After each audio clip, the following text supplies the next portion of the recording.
Hello guys. तो जैसा आप सभी को मालूम है कि आंसर की आई DULLB की मेनली COQP11 की पेपर कोड की, तो उसमें बहुत सारी गलतियां थीं।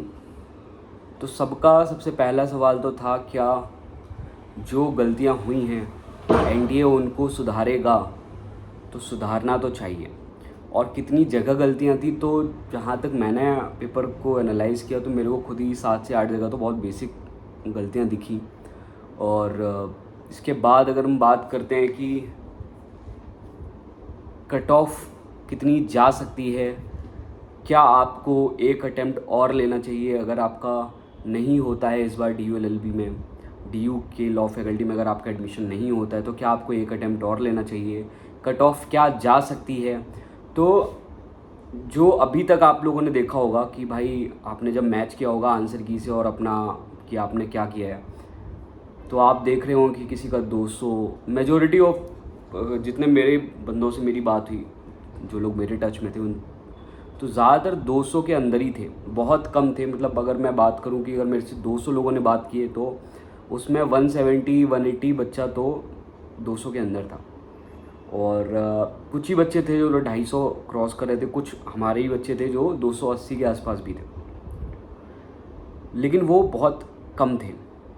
तो कट ऑफ का क्या सीन बन सकता है, क्या बहुत ऊपर जा सकती है, क्या बहुत नीचे जा सकती है, क्या होगा?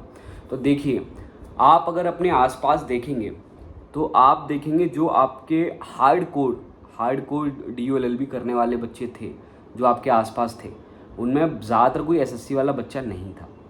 इस एग्ज़ाम में जो ये एग्ज़ाम हुआ CUET, उसमें कई बच्चे थे जो SSC वाले भी थे जिनका आपसे कोई टच नहीं रहा होगा। तो उनके अगर लिहाज से मैं देखूं, जैसा मेरी कुछ SSC वाले स्टूडेंट से बात हुई, तो वो सब 260 270 के आसपास स्कोर करके बैठे हुए थे, क्योंकि उनके लिए पेपर आसान था। तो अगर आप ये सोचते हो, जो DULLB हार्डकोर प्रिपरेशन कर रहे थे पिछले 1 साल से, फिर लॉ हटा और फिर एग्ज़ाम का पैटर्न भी बहुत ज़्यादा चेंज हो गया, तो अगर आप ये सोचते हो कि आपके 200 से कम आए हैं तो आपकी ओवरऑल जो इम्पैक्ट पड़ेगा मेरिट में वो पड़ेगा, तो बहुत छोटा सा इम्पैक्ट पड़ना है। और जो कट ऑफ रहेगी वो SSC वालों के लिहाज से SSC वाले उसको बढ़ाकर रख देंगे। तो जो मेरे हिसाब से अभी तक जो मेरा मतलब मैंने जितने से बात की, एक एवरेज निकाला मैंने, तो मुझे जो अभी तक आइडिया लगा SSC वालों के लिहाज से अगर मैं बात करता हूँ, तो जनरल के लिए 250 DU, 250 के ऊपर अगर कुछ भी है तो आप कह सकते हो कि आप सेफ़ हो। ठीक है। एक चीज़ और, कईयों के स्कोर अभी 230 आ रहे होंगे, 220 आ रहे होंगे, या फिर किसी का भी, जैसे मान लो किसी का 160 है, तो अपने आप को 10 से 20 नंबर प्लस मान के ही चलो। जो आपका ओरिजिनल स्कोर कार्ड आएगा उसमें 10 से 20 नंबर आपके ज़्यादा ही आएंगे, क्योंकि कई गलतियाँ हैं।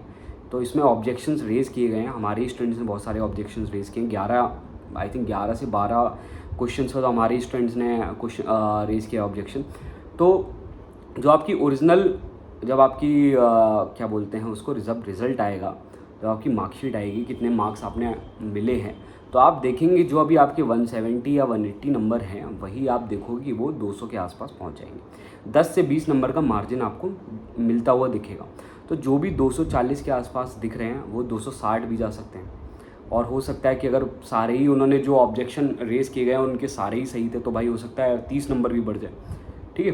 तो ये बहुत ज़्यादा ही पॉजिटिव जाना हो जाएगा।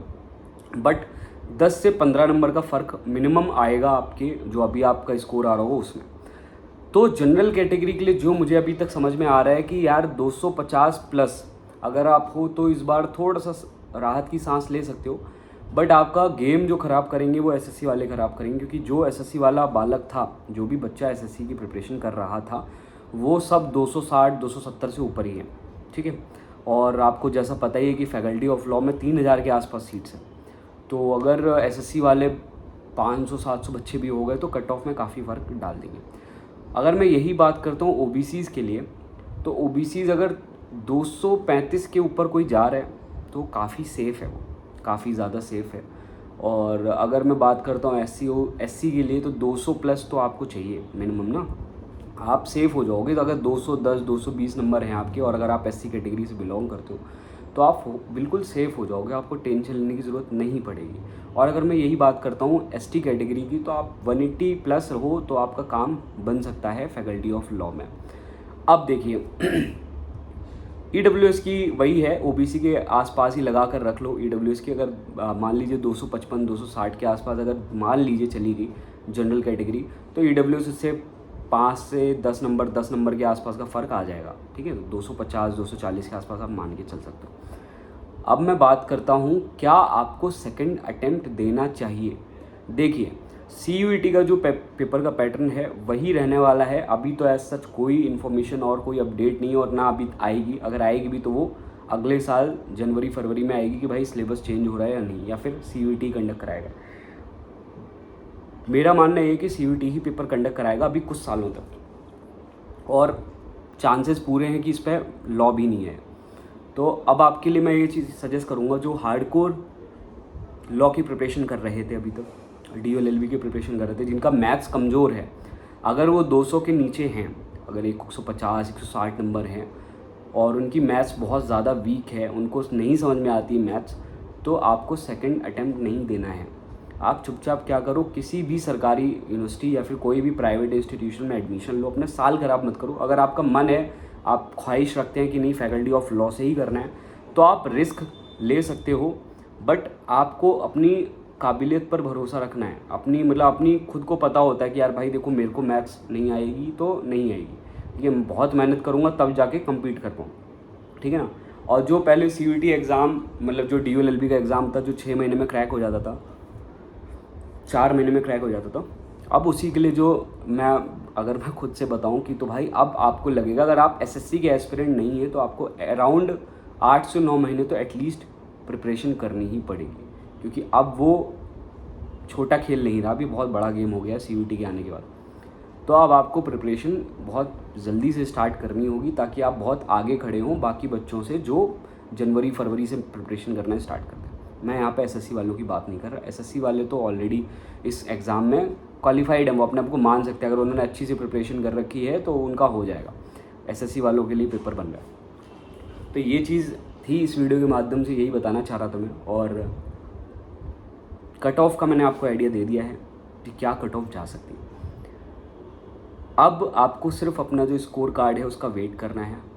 जिस दिन स्कोर कार्ड आ जाए, आप इस वीडियो में आकर वापस से अपना स्कोर बता सकते हो, तो जिससे मैं और एक्यूरेट आपको जो कट ऑफ जा सकती है वो बता सकता हूँ। मैं वैसे बच्चों से बात कर रहा हूँ तो एक आइडिया लग जाता है, एक जनरल आइडिया लग जाता है कि यार कितना कितना चांसेस बन सकता है।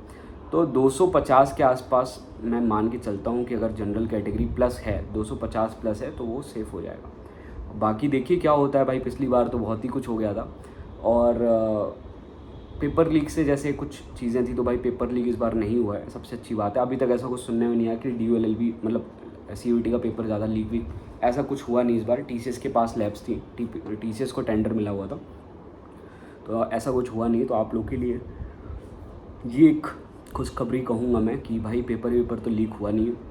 तो आप लोगों के लिए हो सकता है कि यही जो पेपर लीक वाली घटना थी, इसी से जो एकदम मेरिट लास्ट ईयर बहुत ज़्यादा ऊपर गई थी, हो सकता है उसी की वजह से 2 4 5 नंबर और कम हो जाए।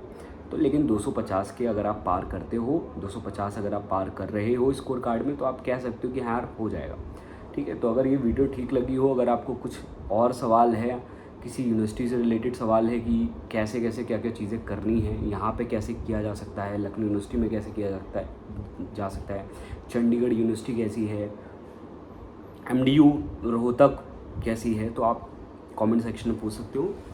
मेरी कोशिश रहेगी कि मैं उसके ऊपर एक वीडियो बना के पोस्ट करूँ। आपकी जितनी मदद हो पाएगी हम करने की कोशिश कर रहे हैं अभी यहाँ पे। तो चलिए ठीक है, अगर वीडियो पसंद आई तो प्लीज़ इस वीडियो को लाइक कर देना और अपने दोस्तों के साथ शेयर कर देना, जो भी इस मझधार में खड़े हैं कि उनको अगला साल देना चाहिए CUET में, अगर उनका इस बार नहीं हुआ है तो। जय हिंद।